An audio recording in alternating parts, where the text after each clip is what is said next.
Recently Kolkata में 24 year old law student का rape हुआ। इस केस को देखते हुए कई प्रोटेस्ट निकाले गए। सभी लोग जस्टिस की डिमांड कर रहे हैं। इस केस में पुलिस ने कोलकाता में रहने वाले मोनोजीत मिश्रा के साथ 3 अक्यूज्ड को अरेस्ट किया है। शर्म की बात यह है कि मोनोजीत जो इस केस का अक्यूज है वो एक क्रिमिनल लॉयर है। एनसीआरबी से रिलीज्ड रिपोर्ट के अकॉर्डिंग 2012 में करीब 24,000 रेप केसेस थे, लेकिन ये केसेस 2022 में इंक्रीज होकर करीब 31,000 तक पहुंच गए। इसका मतलब है 84 रेप केसेस डेली।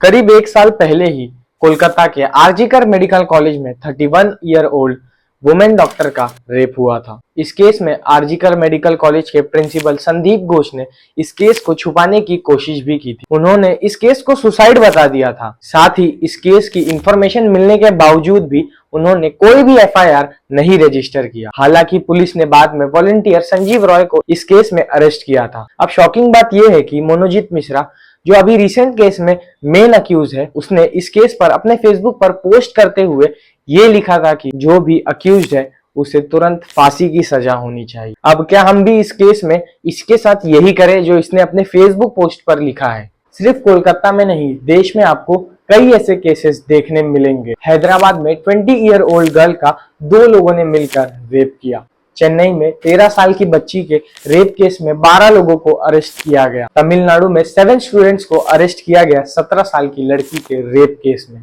फॉरेनर्स के साथ भी हुए रेप केसेस आपको देखने मिलेंगे। झारखंड में स्पेनिश वुमेन का 8 लोगों ने मिलकर रेप किया। ब्रिटिश वुमेन जो दिल्ली आई थी अपने सोशल मीडिया फ्रेंड कैलाश से मिलने, उसी कैलाश ने होटल रूम में ब्रिटिश वुमेन का रेप किया। ब्राजील कपल जो इंडिया घूमने आए थे झारखंड में, उसी वुमेन का रेप हुआ। आपको मैं जितने भी रेप केसेस बताऊं वो सभी बताने के लिए कम पड़ जाएंगे। तो कई केसेस में वर्क प्लेस पर भी सेक्सुअल हरासमेंट फेस करना पड़ता है। एक रिपोर्ट के अकॉर्डिंग इंडिया में 2018 से 2022 के बीच में करीब 400 से भी ज्यादा सेक्सुअल हरासमेंट केसेस देखने मिले हैं। फाइनेंशियल ईयर 2022 से 2023 के बीच में कंपनीज ने करीब 1160 सेक्सुअल हरासमेंट केसेस को नोट किया। ईयर 2022 में sexual harassment cases Himachal Pradesh से 97 थे, केरला से 83, महाराष्ट्र से 46 एंड कर्नाटक से 43। मतलब कितनी शर्म की बात है कि एक वुमेन को काम करने के लिए भी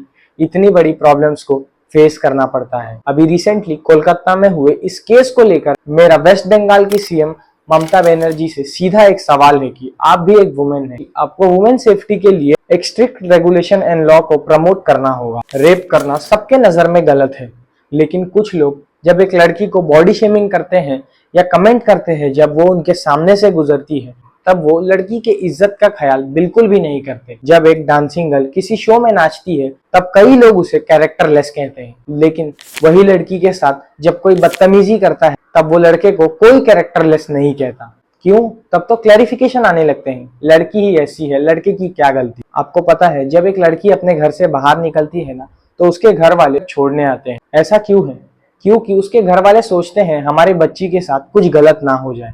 इसी मेंटालिटी को बदलना हमारी जिम्मेदारी है। हम कहते तो हैं men and women are equal, लेकिन ये तभी होगा जब एक मैन और वुमेन एक दूसरे से सेफ फील करेंगे। एक बात जरूर कहूंगा, वुमेन सेफ फील कर सके ऐसा एनवायरनमेंट क्रिएट करना हमारे पूरे समाज की जिम्मेदारी है, और खासकर हम मेंस की।